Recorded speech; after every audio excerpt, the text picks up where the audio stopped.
Doctors are professional decision makers, yet most have not been taught how to make better decisions. They make thousands of decisions every day. While not all decisions matter, some impact the lives of patients, families, and colleagues. Hi everyone, this is Dr. Erwin Kwun. My mission is to help doctors lead a happy and fulfilling life. I publish a new video every Thursday on the subject of happiness and success. If you've not already subscribed to this channel, don't forget to subscribe and ring the bell so you're notified first each time I release a new video. Doctors make critical decisions daily. The consequences of such decisions make a real difference in the lives of people. The quality of a decision could mean the difference between life and death. Making decisions is a complex process that requires an ability to process relevant information, apply diverse mental frameworks, and exercise sound judgment. We're going to discuss 3 frameworks every great thinker uses to make better decisions. Are you a lateral thinker? Doctors are trained to approach problems in a selective, analytical, and sequential way. They're conditioned to think vertically. Don't get me wrong, following logic and linear line of reasoning is an essential framework. As the adage goes, if your only tool is a hammer, then every problem looks like a nail.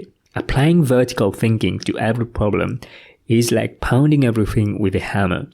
You can't use vertical thinking to tackle every single problem. Lateral thinking is a term coined by Edward de Bono, who describes an approach that rejects the status quo of ideas and conceives new creative ways to address challenges. In other words, lateral thinking is to move away from conventional line of reasoning and embrace creative solutions by thinking outside of the box. An inquisitive mind is crucial to think laterally.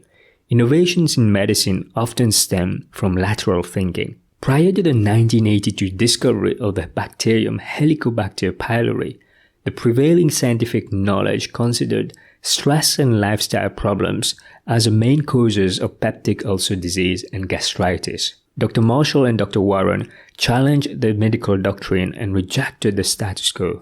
Marshall proved that Helicobacter pylori caused inflammation of the stomach by deliberately infecting himself with the bacterium. After swallowing a culture of the bacteria and developing gastritis, Marshall underwent endoscopy and stomach biopsy.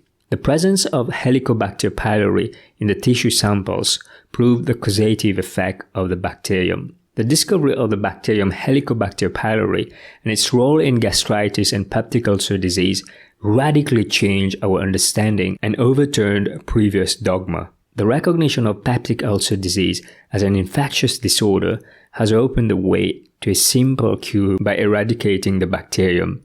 A key component of the pair's breakthrough was due to the ability to think laterally. Dr. Marshall and Dr. Warren jointly won the Nobel Prize in Physiology or Medicine 2005 for their discovery. The second framework is second-order thinking. This is a quote from Ray Dalio, hedge fund billionaire. Failing to consider second and third-order consequences is the cause of a lot of painfully bad decisions and is especially deadly when the first inferior option confirms your own biases. Never seize on the first available option, no matter how good it seems, before you've asked questions and explored. In Thinking Fast and Slow book, Daniel Kahneman described 2 systems of thinking, System 1 and System 2. First-order thinking is simple and easy. It is driven by System 1 thinking, which is intuitive, fast, and emotional. Most people are first-order thinkers. They solve for immediate problems without thinking of the second, third, or nth-order consequences. Kicking the can down the road, hoping the problem will go away, just delays dealing with a serious problem. Second-order thinkers look past immediate consequences of a decision.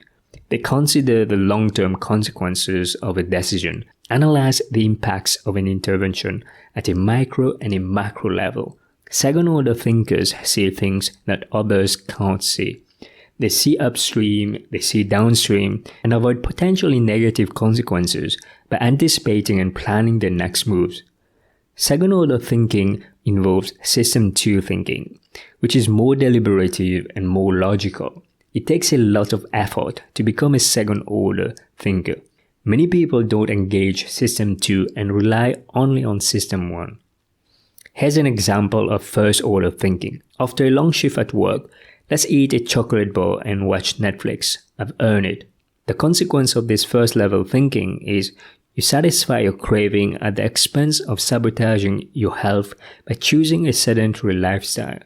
Here's an example of second-order thinking. I've had a long shift at work.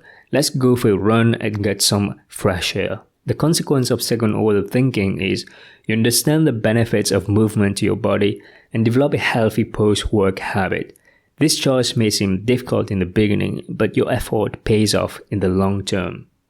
Last but not least is to consider the worst-case scenario. Why do you need to consider worst-case scenario? Scenario planning is an invaluable tool good decision makers can't ignore. Being optimistic about the future does not mean you should ignore worst-case scenario. Considering the worst-case scenario helps in managing risk should a potential disaster emerge. The thought of conceiving the worst possible outcome enables you to develop contingency plans to prepare for the worst. Nobody knows what the future holds. Planning for the worst-case scenario is taking measures to mitigate unnecessary risk and be better prepared. In conclusion, it is worth highlighting good outcome isn't always followed by good decision. Sometimes a bad decision can lead to a good outcome. We can't control every outcome, but we can exercise control on every decision we make. We make tons of decisions every day that shape our life. What separates great decision makers from the average is the ability to apply diverse frameworks to improve decision and judgment. I'm interested to know, what is your decision-making process? Do you use at least one of the frameworks we've covered today? Let me know down in the comment section, what is your decision-making process? I look forward to reading your comment. If you've not already subscribed to this channel, make sure you subscribe and hit the bell so you don't miss any future videos. Don't forget to smash the like button if you enjoy this video. Take care everybody, bye bye.